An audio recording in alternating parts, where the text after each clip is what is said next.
So Jeff, what was your first beer? I And think when was it? Probably it was. Was it before? Was it AD or BC? So BC.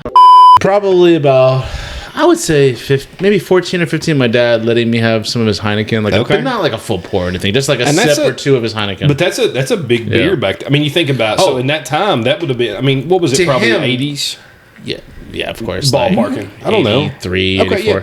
But I'm saying though, Heineken, I didn't see Heineken until I was, you know what I mean? Yeah. He would have felt Heineken was the most fanciest beer ever. Yeah, of course. At that time. And it was at that time, probably, you know? Well, it wasn't craft beer or anything, but not that he was there craft beer then? I mean, Heineken might have been craft beer. But Heineken was considered like... that was the craftiest beer. You know, something really super fancy. Well, I remember the first time I bought Heineken when I was like, just old enough to buy beer. It was like the fancy beer. Yeah. I get it. So that's pretty cool. So what about you, Matt? I was a kid. I was like, I don't think I was in diapers. I don't think I could remember if I was in diapers, right? I wouldn't be able to remember beer that. in diapers. I thought you're still in diapers. Yeah, you are. Actually, that's true. It depends on if I'm drinking Malort or not, right? I can remember it very distinctly, but so I'm guessing I was like 6, maybe 6 years old. Crime stuff, man. This is like social services. It's like the whatever the statute of limitations is over now. Social services. But you also have to understand the context. So I mean, it wasn't like my parents were feeding me alcohol so they could sell me into like sex trade or something. So was like it that. a beard bong like you were just taking? Yeah, exactly. It was just one bong though. It was just one beer bong. No, my parents had a bunch of friends over and it was kind of like a party and everybody was like walking around drinking and like me and my brother who was like he was in diapers and we were hanging out. We're like, what is this? Like everybody's drinking. And I think my mom was like, here, do you want to try some? And I'm sure she probably had a few, And back then it was Coors Light or something, Bud Light or something like that. And they were just like, here, take a sip. And I think I was like 6 years old and I take a sip. And then I was like, ew, this tastes gross. Wait. And then the standard parent reaction is like, that's a parent hilarious. told a 6-year-old to have a sip of beer. Yeah. Okay, I mean, they need I've to be seen in jail right now. You really think so? Yeah, I do think so. That's not right. Yeah, how much alcohol do you think is in, a sip of Coors Light? Do you give your daughter, who's about 6 probably, right? Would you give her beer? She's 7. 7? You give her beer? Oh, she's been drinking since 5. Yeah, you got to condition them early. I guess I'm a conservative. She goes to bars with us. I guess I'm a Republican now because I cannot do that. Nope. I don't know how old I was, but I remember my first beer. So me and my friend, I remember my first beer. We borrowed from his father. We didn't steal it. We borrowed it. We didn't return it, but we borrowed a Red Dog can. Red Dog. It was Anheuser-Busch. Oh, I remember Red Dog. God, That was amber. That's a Budweiser beer. They called it an amber, right? I don't know what is trash. It's a Mitch Steele beer, maybe. We split the can between two of us, and I remember us sitting there and having like choking down 2 sips. Like, are you drunk yet? So I remember my first full beer was where I lived. We had, where Tate's Creek Golf Course is. My parents actually lived on Tate's Creek Golf Course, and like one of my neighbors, there was 3 houses at the end of this cul-de-sac, and we were all around the same age, so we hung out together all the time. And we walked into this back area where it was like all wood is green space by Tate's Creek Golf Course. And we're just like walking through this treed area and we found some fucking beers that were buried in the ground. What? No shit. We found it was. I bet those were good. Oh, someone buried beer outside. Yeah, it was macro like Bud Light or the something. necks are sticking out or something. Yeah. Like we found like Bud Lights buried in the ground. Like some other kids were hiding beer in this green space, and we're like, and you snaked them. Yeah, you got. I'm sure they weren't skunky. Yeah, and we were like, 12 or 13. We're like, holy shit, this beer! Like, let's drink this beer. Skunky warm beer sitting outside in the golf course, buried in the ground. Let's do it, dude. Well, we're 12 years old. Like, what could go wrong? We didn't have much of an alcohol ego when we were 12 years old. We're not like, what's like the expiration date on this? Like, I wonder who the kids are who buried this fucking beer. That's the other thing. Yeah, they were probably our age. So we walk back there and we see this beer barrel. We're like, we gotta drink this fucking beer. And there was like 2 cans and there was 3 of us.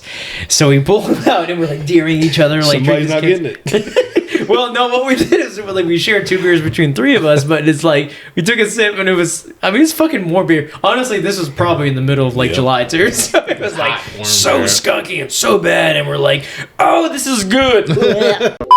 Probably my first full beer was maybe like Miller Lite, Bud Light, whatever I had at that time. Yeah. But I will say this.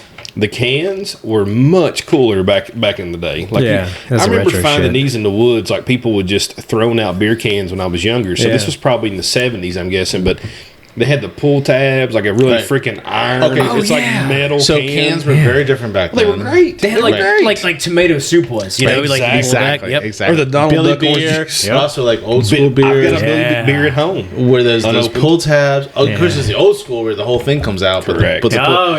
Yeah, my thing, and I was bring that shit back. When I was in high school, and I remember this when I came home from college for the first time. My mom bought me a 6-pack because she knew I liked this. Was Moosehead. That was my high school beer. Is it an amber? It's Canadian, It's Canadian lager. Yeah. But I remember coming home from college, and there was a 6-pack of Moosehead that my mom bought me and put me in the fridge. I was like, thank you, Mom. Dude, now I want some Moosehead. I'm just saying. I want some. We'll do a Moosehead. I haven't had Moosehead in probably 30 years. I haven't either. I bet it's probably been 20. That was my thing in high school was Moosehead. I loved Moosehead beer. You know what my thing in college was? Huber beer. Was it really Huber beer? There's actually a brand called Huber beer. What is there's a Huber wine though? There's a Huber winery and they're unaffiliated. Huber's my last name. Because I see Huber at Total Wine. Yeah, there's a Huber winery in Indiana too. Oh, distillery. They do like bourbon too. And for the record, it's the fucking nastiest shit I've ever had. The distillery? Oh god, yeah. Or the wine? No, the distillery. Both. I've actually. I don't is know it about bourbon the wine. or? Yeah. Well, so the Huber distillery thing is like finished. So it'd be bourbon that's sourced from somewhere and finished in like I don't know whatever. I got a bottle upstairs. It's got my and you're name not on related it. to them. God, no. Well, no. Well, at first I was like, hey, yeah, maybe I am, and then I tasted it. I'm like, no, I don't want to be related to them. But there was a German brewery called Huber. Yeah, Huber, because that's a German name. Huber, not Huber. And like in college, I used to go to Liquor Barn, like when we had parties and shit. And I used to get like a 12-pack of like Huber beer all the time. I've never seen Huber beer. Yeah, well, I haven't either. It wasn't like back then I wasn't like drinking. I think he's making good beer. Like 20 years ago, yeah, like 20 or 15 years. I'm curious now because I've never seen that. Yeah, so I used to get it all. I used to get it all the time. This would be a great birthday present, actually. It wasn't great. Is the thing. It wasn't like that good, and I was like, I had to force it down, drink it, and be like, yeah, it's got my name on it. Like I got this long track record of drinking really shitty beer and almost throwing up. So they're a defunct brewery and they went out of business. They went out of business. Ooh, I bet we can find some old. We got to find some old Huber beer. Because that's how you know it's good. It's going to be so good. I remember it's got to be a lager. First of all, it's a lager. I remember on my birthday one year, Aaron got me a Miller Lite that was like from 1994. Yeah. I drank it. Yeah. Oh, I remember that. I think you had some. Yeah. But no, in college, man, I remember. So my beer choice was Natty Light, and you know why? Because it's fucking cheap. Nobody else would drink it.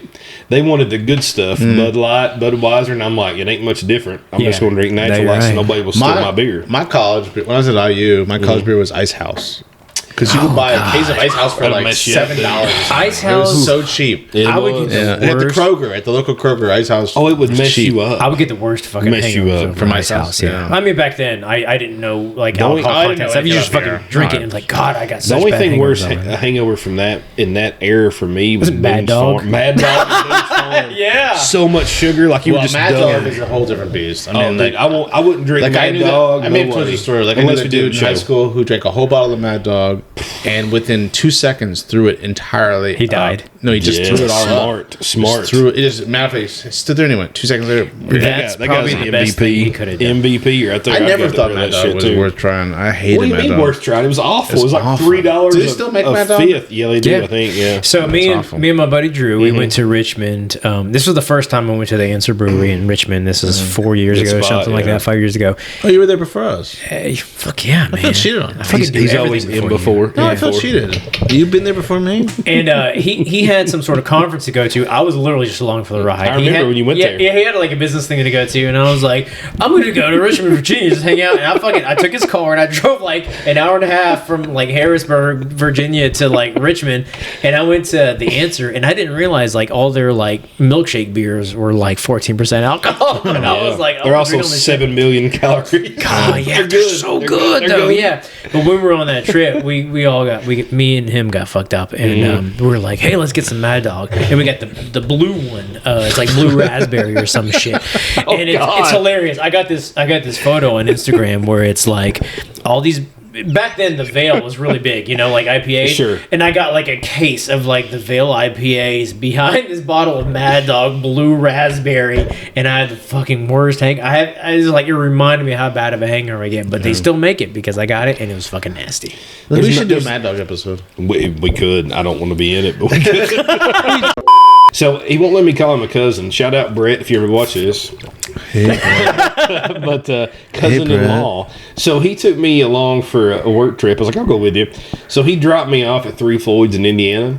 Came back 3 hours later to get me. And you were fucking passed out. I had to have help to walk to the car. I went in there and I'm like, I don't know what to get. And the bartender, I'd heard horror stories of how they were. They were so nice to me. I've never had one problem with Three Floyds. I've been to that brew pub I ordered something like cheese curds. He goes, dude, I'm so sorry we're out of those. He goes, but let me recommend some more stuff. So I ended up getting these chicken wings with watermelon salsa, which I don't even like watermelon. It's great. Sounds amazing. But anyway, he's like, pretty good there. Yeah, he's like, what beers do you want? I'm like, well, I'd like to try everything I haven't tried. And he goes, what haven't you tried? I said, everything but zombie dust and gumball. So it's like 13 beers flat. He's bringing me everything. He's like, we got this in the back. Let me pour you one of these. Like, dude, I was hurting. Back then, that would have been like, because Three Floyds was like this shit back then. This was when I think I bought to go was like a case of zombie dust for like, what, $40? I mean, that was maybe, Yeah. fresh. And then you got like, I think I had a behemoth, maybe barrel aged. Oh, so good.